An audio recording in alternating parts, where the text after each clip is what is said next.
Hello everyone in ART195 and welcome to the remote instructions for class on May 27th. This will probably be the last of these instructional videos for the semester, but always keep an eye on your email because if I have anything important to send out, I will email it to you. The discussion for today, and when I mean the discussion post inside of Canvas, has been created for today's Illustrator and Photoshop. You can just put that inside of a folder.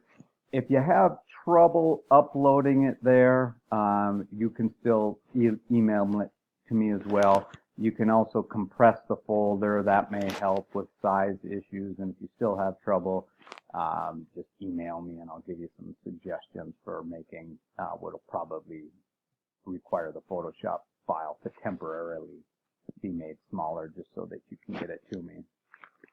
As always, the instructions for what is due today was announced last week, so watch last week's video if you have any questions on that.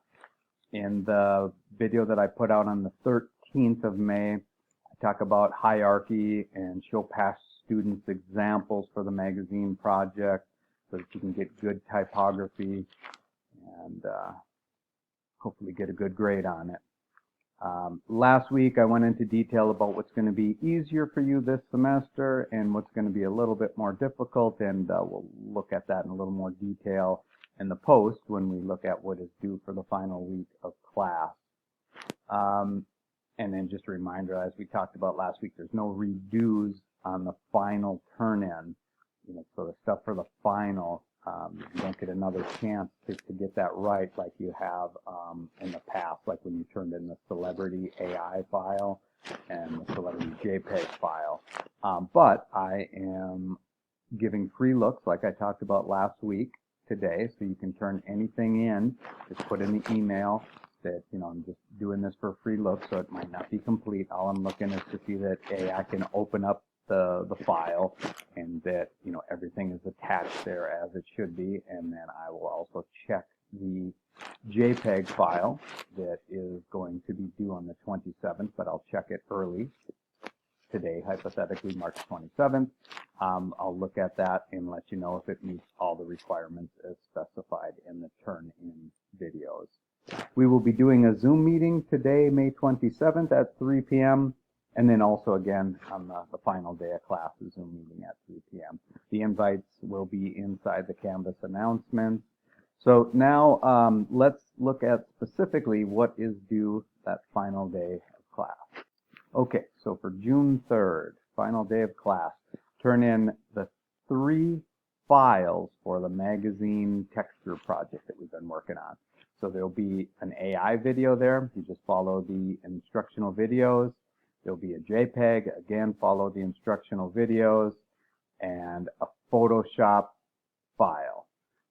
Don't reduce the size of this file unless we absolutely have to, and that'll just require you getting an email out to me.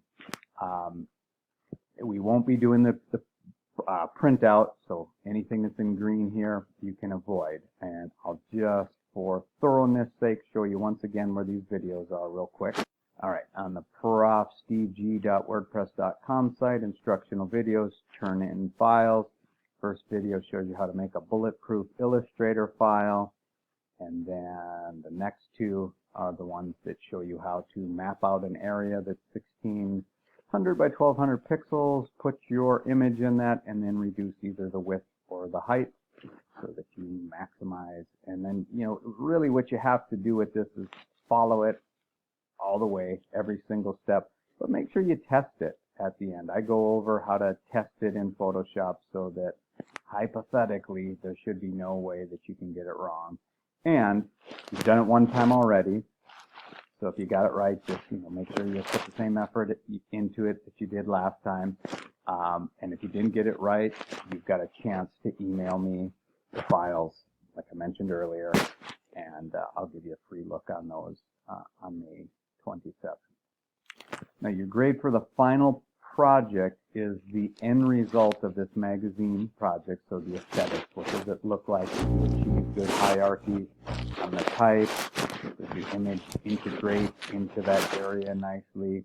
And since we can't do the printout, the rest of the emphasis on the grade is the 3 files that you produce. So hopefully everyone takes me up on that free look on the 27th. You got it wrong, that gives you another week to, and I'll try to be as specific as possible on what you did wrong, and then that gives you, approximately a week, depending on when you turn it in, to get it right for the final. Yeah, so we already talked about this. Penalty free ahead of time. And then just some notes about the final day. Nothing may be turned in after the final class meeting, which concludes at 5:50 p.m. If you have something to turn in that qualifies, meaning that it's less than 3 weeks late, email it to me. I will respond with received. If you do not get an email that says received within, say, 24 hours, do it again. I'm really good about returning emails, so I just don't want to get the official grades in and then have somebody come back and say, well, I tried to turn this in. So you email me through Canvas, wait for a response that I received it, and then you know that I will consider it for the grade. And then with that, I hope you have a good summer. And just some more information about classes in the graphics department. So in the fall, we'll have graphic design, which is ART129. If for some reason you've already taken that, then you have the intermediate graphic design course 229. And then in the spring, we'll have the web design class ART129. And if you've already taken that, you can take the second year of ART229. Okay, look forward to corresponding with you in the Zoom meeting at 3 p.m. today.